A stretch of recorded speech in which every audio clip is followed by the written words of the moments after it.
So I started about 3 years ago, and I just jumped straight in. So I had some money. I paid about $50,000 towards these gurus and stuff and joined some networks, and I just jumped straight into the deep end. 50,000 gone. So when you put 50 grand into something, you typically want to try to get as much of that back as possible, right? So it kind of forces you into a position where you either sink or swim, right? So I did that, and I networked like crazy, which I was always good at. I mean, I did this with businesses before, so I was kind of practiced at it, and so I accelerated. Most people don't have the background that I do, and so those people, I just recommend network, talk to people, rub shoulders with people that are doing deals, because when you're rubbing shoulders with people, you are the sum of the 5 people you hang out with the most, period. So if you're hanging out with 5 successful people that are doing deals, you'll have a deal. Next question. How do you know it's bad advice? If you're listening to this channel, you're in for it. No. Bad advice can come from up high, is what I say. People down low, when they look up and they think, oh, it's raining down knowledge and all of it's good. No, it's not. You have to be very careful who you're learning from, who you're talking to, because like I say when I tell people to get on Bigger Pockets, it's a plug for Bigger Pockets. There you go, guys. Bigger Pockets is great, but it's filled with people that don't know what they're talking about. So when you're going through forums and you're reading articles, take everything with a grain of salt and just kind of absorb it, but don't lock it in as foundation. When you start absorbing a lot of different people's aspects, the way they see things, the way they talk about things and analyze things, and you can see a trend, a pattern, then you can take that and you can build a foundation with that, because you know it's rooted in something factual. Hopefully that helps. Next question. Have you taken any risks lately?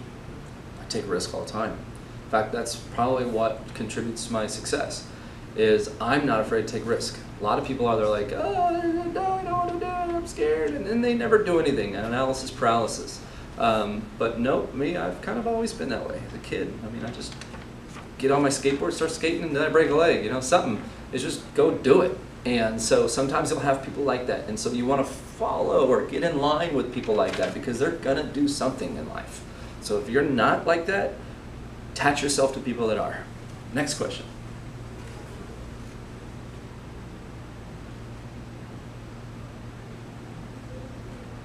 I think we're out of questions.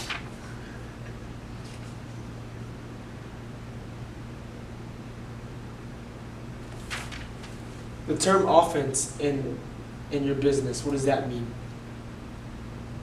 Term offense means offense, like I strike first. okay. Yeah. So, I mean, the deal is in a lot of bread and butter. Okay. So, yeah, get out there, nail it down, and then pee on it. Once you pee on it, you mark it. It's your territory. Right? Mm-hmm. Yeah. Next question. How do you defend your money? Oh, I'm a black belt, boy. Black belt. No, I mean, defend? Like, Defense. protect? There's a great guy up in Austin, he sets everything up in a series LLC, and then you wrap it in a trust, and then you stack it in different series, and so your stuff is protected, okay? That's how I defend my money. Next question.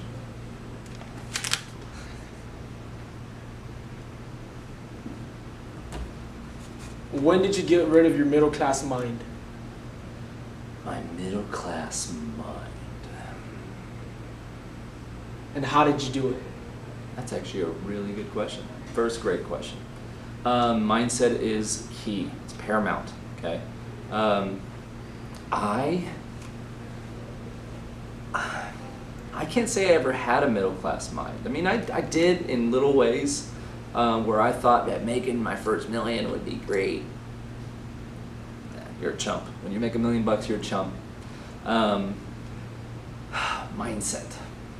I was always an entrepreneur, so myself, I never really cared too much. I never looked, see a lot of people, they look into like, they just want to pay their bills. They want to break out of, make money so they can buy things and get Gucci belts and stuff. I'm not like that. I just like to build things, and I like to I like to do numbers, and I like to be free, and I like to just do that. And so as long as I'm doing that, I feel good. And so I just keep doing it. And I only do things that make me feel good in that way. So find your why. And if why is making money, you're not going to be in this business long. Because you'll make money in this business, but then once you realize that the money you made is not really what you think, and then you learn so much more, right? So it's like jumping. I like to think of an analogy. It's like jumping through neighbors' yards, right? So you jump into one yard, and you run up, and you're like, yeah, I learned so much, and then you have to come up to another fence, and then you jump over that fence. There's another yard, and you learn so much more, and you keep jumping over fences, and you're never gonna stop. You're always going to be learning something new. So keeping yourself modest, keeping yourself living way underneath your means is the best kind of advice I could give.